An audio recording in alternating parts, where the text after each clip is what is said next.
사진을 먼저 한번 볼까요? 다 아는 사진이죠? 잊어버렸던 사진인데 다 생각나실 겁니다. 2002년 미국 솔트레이크에서 열린 동계올림픽 쇼트트랙 1500m 경기 장면입니다. 맨 앞에 있는 저 푸른색, 노란색 유니폼을 입고 있는 선수가 김동성 선수입니다. 1등으로 들어왔는데 실격패해서 그렇게 등수를 얻지 못했습니다. 이유는 오노 선수의 헐리우드 액션 때문에 그렇습니다. 바로 저 장면입니다. 저 손을 번쩍 들고 있는 저 모습이 일명 헐리우드 액션이라고 미국에서 열리는 게임이기 때문에 그렇게 저 선수가 미국 선수이고 그래서 심판들이 그냥 손 들어주고 너무 불의한 일을 겪었던 저 유명한 사건 사진입니다. 하지만 김동성 선수는 아마도 한국 스포츠 사상 실격하고도 국민적인 격려를 가장 많이 받은 선수로 기억될 것입니다. 그가 각 단체로부터 받은 격려금과 연금만도 당시에 1억 정도 됐었다고 합니다. 한참 지난 일인데 국민들이 볼 때도 저건 아닌데 잘못된 거라고 불의한 일을 겪었다고 얼마나 마음 아플까 싶어서 온 국민들이 마음으로 격려하고 그래서 이렇게 지지한 그런 사건이 있었던 거예요. 이때 국내에서 받은 금메달만도 8개 정도 됐다고 그래요. 그래서 김동성 선수는 이 격려를 받은 소감을 말할 때 나는 행복한 팔관왕입니다. 이렇게 말했다고 합니다. 국민적인 지지와 격려를 받고 보니 저거 그때 그냥 헐리우드 액션 때문에 내가 1등하고도 실격패했지만 하나 아프지 않습니다. 국민들의 격려를 받으니 저는 팔관왕, 행복한 팔관왕입니다. 이렇게 얘기했다는 것이죠. 히브리서 기자는 그리스도인들에게 오늘 본문의 말씀 속에 보면 이런 얘기를 합니다. 어떤 상황 가운데서도 믿는 도리의 소망을 움직이지 말고 굳게 잡아 서로 돌아보아 사랑과 선행을 격려해야 합니다. 이렇게 얘기합니다. 오늘 본문에서. 특별히 히브리서 10장 오늘 본문에 읽지 않았지만 본문 조금 뒤에 가보면 32절부터 35절 말씀은 이것에 대해서 잘 말해주고 있습니다. 이 말씀이 바로 믿음을 가진 후 고난의 직면에 있었던 1세기 그리스도인들을 격려해 주기 위한 중요한 메시지였습니다. 믿음의 길을 걸어가는데 얼마나 어려운 일이 많은지 몰라요. 신앙적으로 힘들게 하는 일들이 많았어요.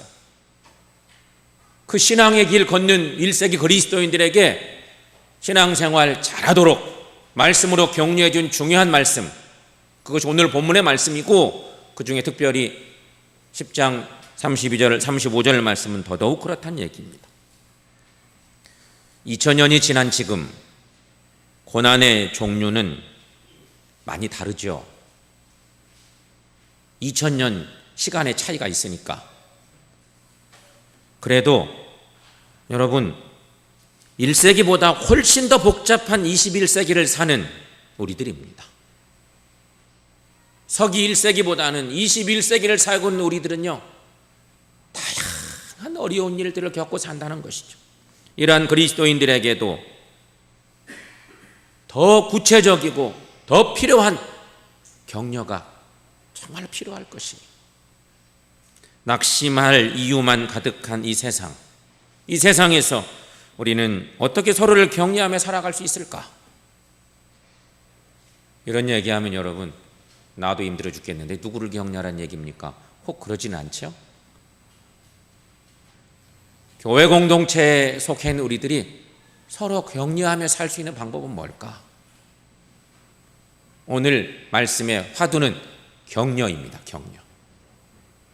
1세기 교인들에게도 소중한 격려의 메시지가 성경의 말씀에 기록되어 있다고 한다면 오늘을 사는 우리들에게도 더 복잡하고 힘든 일들 많이 겪고 사는 우리들에게 필요한 격려 있을 텐데 어떻게 하면 좋을까? 첫째는 규칙적인 격려의 기회를 만들어야 한다는 것입니다. 여러분 생각해 보십시오. 우리가 어떤 사람을 격려하고 싶습니다. 저 사람 내가 위로하고 싶은데, 요새 너무 힘들다고 내가 손잡아주고 싶은데 마음만 먹어요. 그리고 그 사람 만날 일이 없어. 만나고 싶지도 않아. 마음은 있는데. 그러면 안 돼요. 그런 간절함이 있잖아요. 격려하고 싶으시잖아요. 그러면 우선 먼저는 그 사람을 만나야 돼요. 그 사람을 만나야 돼요. 특히 한 사람의 인격과 신앙을 세워주기 위해서는 일회성의 만남이 아닌 지속적인 만남, 규칙적인 만남의 기회가 필요한 것입니다. 그래서 그리스도인들에게는 규칙적인 모임이 필요합니다. 소그룹 모임, 오늘 오후에 드리는 지역 예배, 더 작게는 목장교회, 목장 예배와 같은 모임이 필요하다는 것이에요. 거기에서 은혜를 우리는 경험해요. 오늘 이렇게 드리는 이런 예배, 주일 예배를 통해서는 이런 개인적인 격려를 나눈다고 하는 것은 거의 불가능해요. 이 시간에 여러분들이 설교 시간에 한마디씩만 느낌을 얘기하셔도 몇 시간 가야 돼요. 그러니 불가능해요. 아마 누군가 그런 얘기를 하고 있으면 오늘따라 목사님 무슨 설교를 저렇게 진행을 하시나, 지루하다고 다 가버리실지도 몰라. 이게 불가능한 일이에요. 대그룹 예배에서는 속 있는 얘기를 서로 털어놓고 그것을 공감하고 얘기하기는 어려운 일이죠. 초대교인들이 무서운 신앙의 핍박에 직면하면서도 용기를 잃지 않고 당시의 세상을 변화시킬 수 있었던 비밀, 그 비밀은 바로 규칙적인 만남에 있었어요. 그들은 가정교회에 거의 날마다 모였고 그 모임에서 행하는 교제를 통해서 서로를 깊이 격려해 주었습니다. 그래서 히브리 기자는 말합니다. 모이기를 패하는 어떤 사람들의 습관과 같이 하지 말고 오직 권하여 그날이 가까움을 볼수록 더욱 그리하자. 얼마나 유명한 말씀이에요. 21세기는 1세기 그리스도인들보다도 훨씬 더 복잡한 위기에 직면해 있습니다. 우리가 그렇습니다. 얼마나 복잡한 일들이 많은지, 정신 차리고 살 수 없도록 만드는 일들이 많다는 거예요. 그래서 막 정신 이상자도 많아요. 스트레스가 너무 많으니까 나 혼자 견딜 수가 없는 일들이 많은 거예요. 우리가 사는 이 시대는 그런 시대예요. 그리고 여러 정황으로 미루어 볼 때 1세기보다 21세기는 주님의 재림이 훨씬 더 가까워진 것은 당연한 사실이기도 하죠. 그런 만큼 우리에게는 더욱 규칙적인 성도의 모임이 반드시 필요하다는 것입니다. 하나님은 이스라엘 백성들을 광야로 내보내시면서 그들에게 공동체를 이루며 살기를 원하셨습니다. 광야에 나간 이스라엘 백성들이 에라 모르겠다 그냥 뿔뿔이 흩어졌으면 다 죽었을 거예요. 다 죽어. 광야로 나가는 순간 함께 일사불란하게 모이지 않으면 살 수 없었을 것이에요. 하나님이 이스라엘 백성을 광야로 내보내면서 과제를 주었어요. 공동체를 이루며 살라고 말씀하신 거죠. 공동체의 교제만이 광야의 위험과 고독에 승리할 수 있다는 것을 하나님은 잘 아셨기 때문입니다. 이 광야의 행진에서 가장 중요한 자산은요, 장막입니다. 우리가 잘 아는 성막이에요. 성막. 광야를 나갔는데 하나님이 교회를 만들어 주신 거예요. 이동교회. 지금처럼 이렇게 멋진 건물교회가 아니라 천막교회. 하나님이 당시에도 교회를 주셨어요. 공동체를 이루어 나가는 이스라엘 백성들의 가장 중요한 신앙의 중심체, 장막을, 성막을 주신 것입니다. 하나님은 광야의 행진을 멈출 때마다 그들이 12지파로 나누어서 공동생활을 하게 하셨는데, 성막을 한가운데 두고 6개 지파가 쫙쫙 나눠져서 성막을 딱 가운데 두고 이렇게 야영을 하는 거예요. 쉽게 말하면 야영을. 하루만 자는 게 아니에요. 어떤 때는 며칠씩 막 한 달, 2달도 가야 될 때도 있었어요. 거기 딱 머물면서 성막을 중심으로 12지파가 딱 공동체를 이루어서 천막 짓고 쫙 야영을 하는 거예요.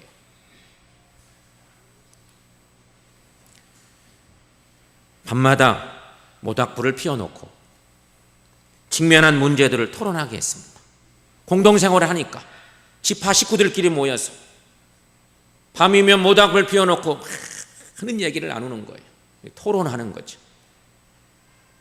구약시대부터 그랬어요. 토론에서 자기들끼리 해결될 문제들은 해결하는 거예요. 근데 문제는 아무리 토론을 해도 해결이 안 되는 문제가 생기는 거죠. 복잡하고 힘든 문제도. 그것은 백성들로 하여금 그 문제들을 제사장에게 가져가게 했어요. 제사장은 그것을 받아서 성막에 들어가 하나님께 아뢰는 거예요. 이게 하나님의 방법이었어요. 오늘 본문의 히브리서 10장 19, 20절 말씀 여러분 한번 읽어보겠습니다. 그러므로 형제들아, 우리가 예수의 피를 힘입어 성소에 들어갈 담력을 얻었나니 그 길은 우리를 위하여 휘장 가운데로 열어놓으신 새로운 살 길이요 휘장은 곧 그의 육체니라. 아멘. 구약 출애굽 시대에는 제사장이 하던 그 일들을 예수님께서, 대제사장 되신 예수님께서 십자가 지고 돌아가심으로 말미암아서 제사장이 하던 그 일들을 우리 주님이 감당하셔서 이제 우리들이 성소에 들어갈 담력도 얻게 되었다, 이런 말씀을 전하고 있는 거죠. 하지만 출애굽 시대에는 백성들끼리 토론해서 해결할 문제 해결하고 안 될 문제는 제사장께 구하고, 제사장은 그 문제를 가지고 성막에 들어가고, 제사장이 성막에 들어가 있는 그 순간 백성들은 장막 밖에서 중보 기도를 합니다. 성막에 들어가 있는 제사장을 위해서 우리의 문제, 해결되지 못할 이 문제를 가지고 제사장이 성막에 들어가 있는데, 하나님을 만나고 계신데 우리는 그냥 놀자, 그런 게 아니에요. 백성들은 장막 밖에서 중보 기도를 드리면서 제사장을 기다렸습니다. 그리하여 공동체 모임은 매 순간순간 그들에게 진정한 축복이었고 안식이었다는 것입니다. 사도행전, 신약의 사도행전은 이 광야의 모임을 가리켜서 광야교회라고 표현합니다. 광야교회. 여러분, 사도행전 7장 38절 자막을 통해서 한번 읽어보겠습니다. 시내산에서 말하던 그 천사와 우리 조상들과 함께 광야교회에 있었고. 아멘. 광야교회, 이렇게 신약은 표현하고 있어요. 기독교는 이렇게 처음부터 공동체로 출발했다는 증거예요. 신약교회 역시 새 언약의 공동체를 얘기합니다. 새 언약의 공동체. 그렇다면 여러분과 저는 이 공동체의 모임을 얼마나 소중하게 여기고 있습니까?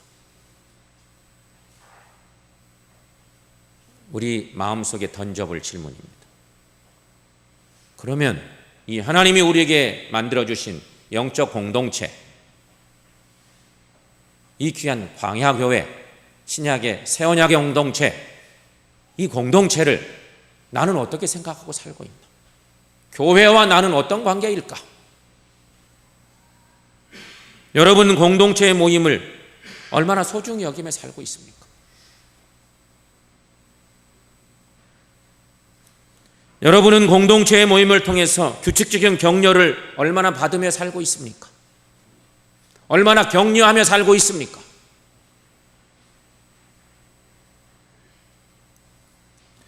(17세기) 영국 성공의 성직자이던 시인 존던이라고 하는 분이 있습니다.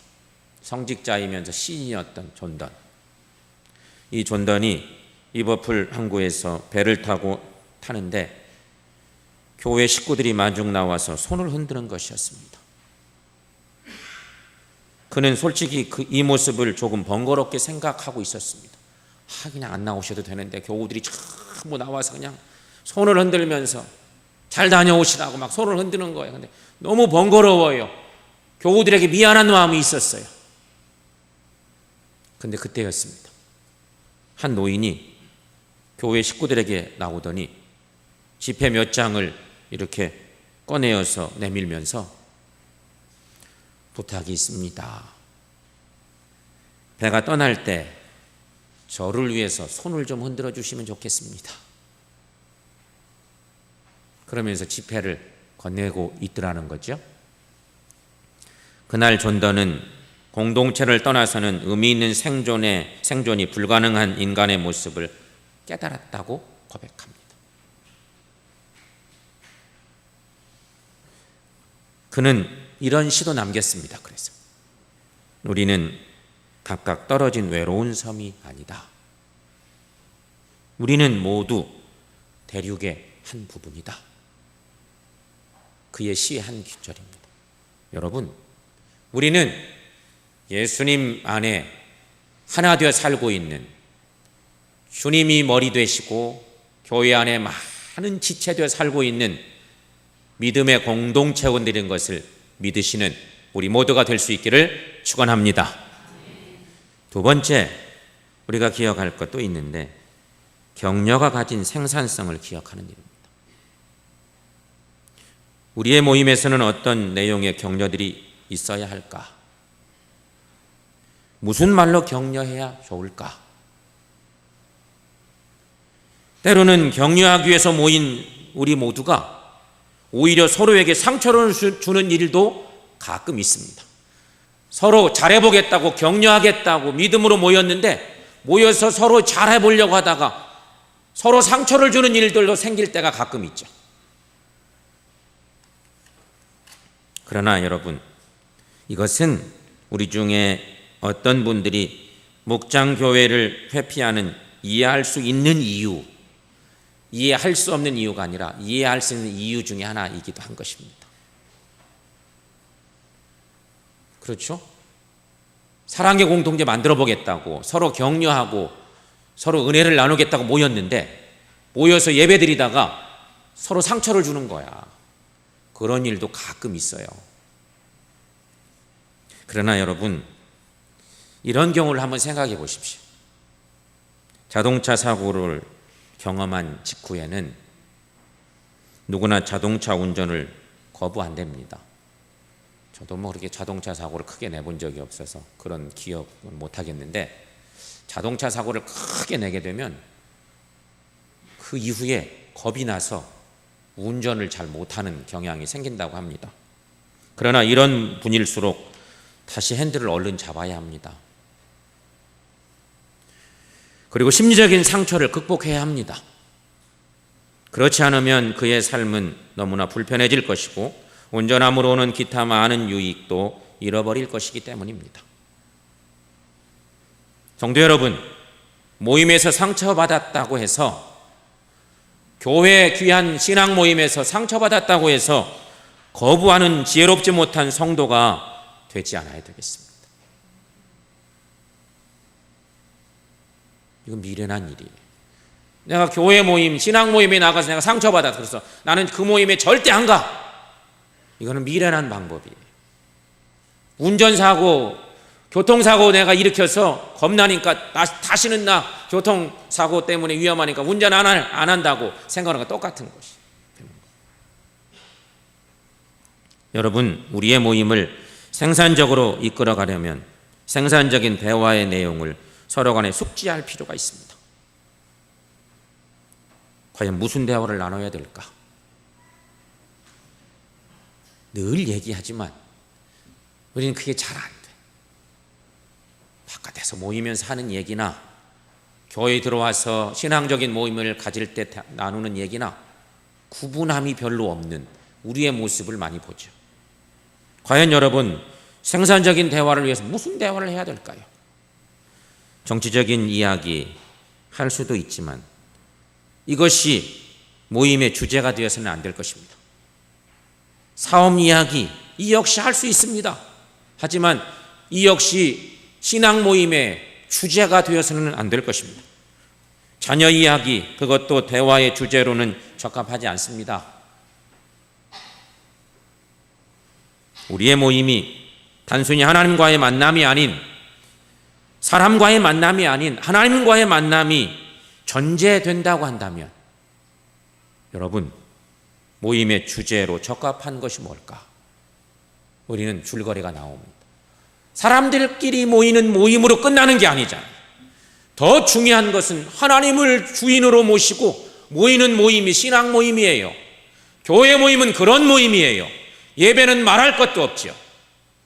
그러니 예배 이후에 소그룹 모임을 갖는다고 하면 우리의 모임은 항상 생각할 것이 있어요. 하나님을 주인으로 모시고 모이는 모임이니 우리가 무슨 대화를 주제 삼을까?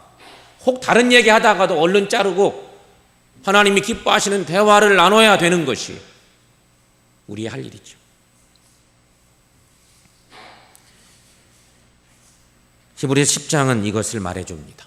오늘 본문은 이것을 말하고 있어요. 믿음, 소망, 사랑 이 세 가지를 말하고 있습니다. 여러분 22절 말씀 성경에 자막에 안 올렸어요. 22절 여러분 본문을 한번 눈으로 한번 보십시오. 22절은 믿음의 중요성을 강조하고 있습니다. 여러분 성경 말씀 성경 본문을 한번 이렇게 눈으로 살짝 이렇게 스캔하듯이 한번 쫙 보시는 거예요. 거기 보면 온전한 믿음으로 하나님께 나가자 이런 표현의 말씀이 있습니다. 믿음이 없이는 우리가 하나님께 나갈 수 없기 때문이에요. 믿음이 없이는 하나님을 기쁘시게 할 수 없다고 히브리 기자는 11장 가면 얘기하고 있어요. 믿음의 중요성 강조하고 또 강조해도 부족함이 없죠. 23절은 소망의 중요성을 강조합니다. 믿는 도리의 소망을 움직이지 말며 굳게 잡고 23절은 그렇게 말하죠. 소망 없이 우리는 미래를 기대할 수 없기 때문이에요. 24절은 말합니다. 사랑의 중요성을 강조합니다. 24절은 서로 돌아보아 사랑과 선행을 격려하며 서로 돌아보아 사랑과 선행을 격려하며 사랑의 모임 사랑 없이는 우리의 모임이 의미 있는 모임으로 지속될 수 없다는 것입니다. 그러므로 우리는 모일 때마다 믿음을, 소망을 그리고 사랑을 격려하는 우리 모두가 될 수 있기를 축원합니다. 성도의 모임은 그거예요. 혹 다른 얘기 양념처럼 할 수 있어요. 하지만 중요한 줄거리는 그런 거죠. 믿음에 대한 얘기, 소망에 대한 얘기, 사랑에 대한 이야기를 소그룹 모임 속에서는 반드시 주제 삼아 해야 된다는 것이. 그럴 때 하나님은 우리를 통해서 영광 받으시고 우리에게 큰 은혜를 주십니다. 세 번째, 격려의 모범을 찾아봐야 된다는 것입니다. 교회는요, 신앙의 모델들이 있어야 됩니다. 좋은 신앙의 모델들이 풍성해져야 됩니다. 그게 건강한 교회입니다. 우리가 자녀들을 기르면서 아이들이 어린 시절부터 몇 가지 중요한 습관을 길러주는 그런 것보다 더 중요한 것은 없다고 생각합니다. 아이들이 자기 생각이 굳어지기 전에 우리 부모들 마음에 늘 생각하는 것이 있습니다. 아이들이 어릴 때 좋은 습관 길러주고 싶죠. 그것은 다른 여러 가지 중요한 것들을 가르치는 것보다도 훨씬 더 중요한 거예요. 그런 것들이 어떤 것들이 있을까요? 이런 것들이 아마 있을 것 같아요. 공부하는 습관, 교회 가는 습관, 기도하는 습관, 절에 가는 습관, 이웃을 잘 섬기는 습관, 어른들 만나며 인사 잘하는 습관. 어렸을 때부터 많이 들은 얘기 아닙니까? 여러분, 이런 것만 잘 가르쳐서 아이들이 습관이 잘 들으면 더 이상 바랄 것이 없을 거예요. 이게 부모들의 바람이에요. 이런 좋은 습관을 심어주고 싶어요. 문제는 자녀들이 안 좋은 습관부터 학습한다는 것입니다. 내가 부모 입장에서 아이들에게 어릴 때 좋은 습관을 가르치고 싶은데 그래서 애쓰고 힘쓰지만 놀라운 것은 사람은요 안 좋은 습관부터 먼저 습득한다는 것이죠. 그래서 좋은 습관 들이려면 부단히 애를 써야 돼요. 정말 애쓰고 또 신경 쓰고 또 붙들어주고 애를 써야만 된다는 것이죠. 공부 안 하는 습관, 그건 안 가르쳐도 해요. 교회 안 가는 습관, 기도 안 하는 습관, 전략 안 하는 습관, 인사 잘 안 하는 습관, 이런 습관들. 그렇죠? 이거 공감하는 일들이. 따라서 신앙생활을 할 때에도 우리들은 선배들에게서 좋은 습관을 배우는 것은 매우 중요하다고 생각합니다. 우리 눈에는 하나님이 잘 안 보여요. 예수님의 말씀도 잘 모르겠어요. 신앙생활 하는 동안에. 우리 눈에 가장 먼저 눈에 띄는 분은 교회에서 믿음의 선배들이에요.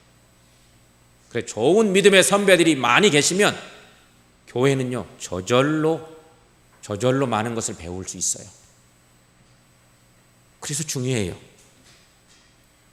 그럼에도 우리는 안 좋은 습관을 가진 이에게 영향을 받는 경우가 더 빈번하지. 웬일인지 모르겠어요. 그런 거. 좋은 습관을 가진 어른들이 계셔도 따라가면 좋겠는데 안 좋은 습관을 가진 사람들을 저 따라가는 것이 빈번한 것이 사실이에요.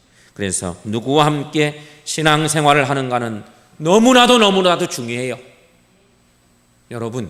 여러분에게 좋은 믿음의 선배들이, 정말 좋은 신앙에 좋은 영향을 주는 믿음의 동료들이 여러분에게 충만할 수 있기를 축원합니다. 저는 기도합니다. 우리 교회는 되도록 좋은 목자를 세워주시기를 기도합니다. 교회의 살 길은 거기 있습니다. 교회에 좋은 목자들이 많아야 돼요. 지금 선교 이 지역과 목장 구조로 보면 교회에 좋은 목자들이 세워지기를 원합니다. 하지만 때로는 그렇지 않은 경우도 있을 수 있죠. 사람인지라. 목자를 임명했는데 목자 구실을 못해. 내가 목자인지도 인식도 별로 못해. 그런 사람은 목자 되어서 들에 나갔는데 자기 일만 하고 있고 딴전 부리고 양에게는 관심도 없고 이리가 쫓아와도 그냥 나는 모르겠다고 도망갈 목자일 수 있어요. 그러면 안 되죠?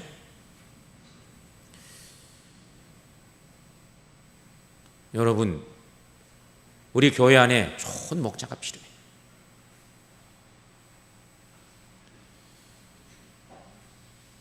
혹 목자 중에 지금 그런 사명을 잘 감당하지 못하고 있어서 힘든 분이 있습니까? 주님을 봐야 돼요. 주님. 그리고 정신 차려야 돼. 신앙적으로 기도하고 회개하고. 그런데도 목자가 잘 변하지 못하겠어. 그것도 안 되면 목원된 여러분은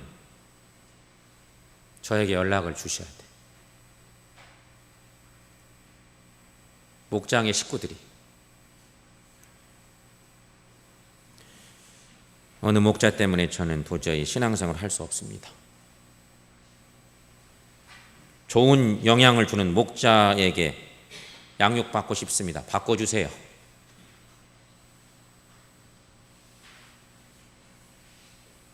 하지만 여러분,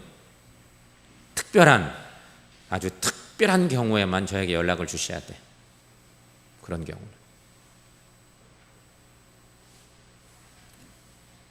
히브리 기자는 권면합니다. 여러분, 모이기를 패하는 어떤 사람들의 습관과 같이 하지 말고, 이렇게 가르치고 있어요. 모이기를 패하는 어떤 사람들에게 습관과 같이 하지 말고, 그러니까 나쁜 모범을 극복하라는 말씀이죠. 나쁜 모범. 때로는 교우들 중에 지도자인 것 같는데 신앙적이지 않은 얘기를 퉁퉁 하는 거예요. 새신자들에게 아주 막 돌덩어리 같은 것을 자유스럽게 안겨주는 사람이죠. 저분에게 내가 이런 걸 기대하고 있는데 전혀 아닌 얘기를 펑펑 해대는 거죠. 그게 잘못된 모범, 나쁜 모범의 예예요. 그래서 히브리 기자는 말해요. 모이기를 패하는 어떤 사람들의 습관과 같이 하지 말고 말하고 있는 것입니다. 성도 여러분, 격려의 좋은 모범은 뭘까? 첫째는 예수님의 모범을 배우는 것입니다. 예수님의 모범. 예수님은 12명의 제자들을 선택하신 후 그들과 규칙적으로 함께하며 하나님 나라의 진리를 나누셨습니다. 마지막 십자가를 앞에 두고도 주님은 제자들과 만찬을 함께하고 제자들의 발을 씻기는 사랑의 본을 보이시며 너희도 서로 사랑하라 격려하십니다. 제자들은 주님의 이런 격려를 체험하며 제자다운 제자로 성숙할 수 있었습니다. 그리고 마침내 그들을 통해 세상이 변화될 수 있었습니다. 성도 여러분, 예수님은 실로 위대한 격려자이셨습니다. 그 주님의 격려를 먹고 제자들이 변화되어서 세상을 변화시키는 놀라운 주의 제자들이 되었던 것입니다. 주님을 배워가는 우리 모두가 될 수 있기를 축원합니다. 또 한 가지, 기독교 역사상 또 한 분의 위대한 격려자가 있다면 바울 사도입니다. 바울 서신, 여러분 바울 서신을 많이 읽어보세요. 그거 어려워서 못 읽겠는데요, 그럴 필요도 없는 성경이고요. 너무 길어서 못 읽겠는데요, 그럴 성경도 아니에요. 짤막짤막한 성경이 대부분이고 교회를 이해하기 위해서 가장 중요한 말씀이 서신서예요. 교회 때문에 시험에 걸렸다. 여러분, 성경을 읽어보세요. 나는 교회를 나와도 믿음에 안 자라. 그런 여러분 계십니까? 성경을 안 읽으니까 그런 거예요. 성경, 특별히 그 중에 바울 서신서, 바울의 서신서는 온통 격려의 메시지로 꽉 차 있습니다. 그러나 바울이 바울 될 수 있었던 중요한 이유는 그의 인생에서 바나바를 만났기 때문이었습니다. 기독교인을 박해하던 바울이 변화되어 나타났을 때 갑자기 변했잖아요. 흉악한 박해자가 그리스도의 사람이 되었다고, 나 예수의 사람이 됐습니다. 그리고 딱 교회 공동체에 나타난 거예요. 교회 공동체 지도자들이 바울을 한 사람도 안 믿었어요. 저놈 가면 쓰고 있구나. 어떻게 돌변할지 몰라. 주저주저하고 바울을 믿어주지를 않았어요. 그때 믿어준 사람이 딱 한 사람이 있었어요. 그게 누구예요? 바나바였습니다. 바나바. 놀라운 일입니다. 바나바가 안디옥에서 목회하던 때에는 교회가 부흥되어서 교회 일이 너무 많았습니다. 교회 일거리가 너무 바쁜 거예요. 이때 바울은 고향 다소에 가서 파묻혀, 코가 속잖아 돼가지고 파묻혀 있었어요. 바울이 그때 너무 낙심나 있을 때였어요. 그런데 바나바가 다소까지 가서 검증되지 않은 청년 바울을 믿어주며 함께 가서 일하자. 격려한 사람이 바나바였습니다. 그뿐입니까? 바나바는 마침내 세계 선교의 지도력을 바울에게 온전히 위임하고 조용히 역사 저편으로 사라지고 말아요. 바울이 우뚝 솟은 선교의 봉이 되어 있는데 먼저 가던 바나바가 바울을 높이 세워놓고 자기는 흔적도 없이 노가지듯 사라져버린 성경 속에서 그런 인물이었죠. 바울은 이런 격려를 받았기에 위대한 격려의 사람이 될 수 있었습니다. 성도 여러분, 격려를 받아본 사람이 격려할 수 있습니다. 사랑을 받아본 사람이 온전히 사랑할 수 있습니다. 사랑하는 성도 여러분, 이제 우리들도 교회에서, 지역과 목장에서 주님의 사랑으로 마음껏 격려하며 사십시다. 서로 복음 안에서 격려를 나누며 살기를 소원하는 우리 모두가 될 수 있기를 축원합니다. 서로 격려하십시다. 그래서 공동체를 하나님이 기뻐하시는 건강한 교회 공동체 만들어 나가는 저 여러분들 모두가 될 수 있기를 주님의 이름으로 간절히 축원합니다.